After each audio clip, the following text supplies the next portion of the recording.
নদী থেকে গোসল করে আসলেন? নদীর পানি আছে এখন? কুষ্টিয়া জেলা দৌলতপুর থানা চিলমারি ইউনিয়নের সর্বশেষ সীমানা আতারপাড়া চর, আর এর পাশে একটি ক্যাম্প আছে।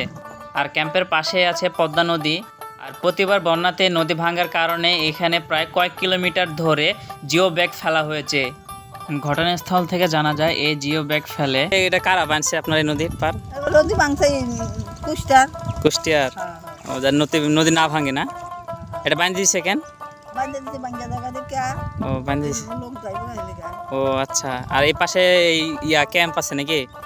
প্রতি বছর বন্যার পানি বাড়লে নদী ভাঙ্গন শুরু হয়, আর এরই পরিপ্রেক্ষিতে আতারপাড়া চরে জিও ব্যাগ ফেলা হয়।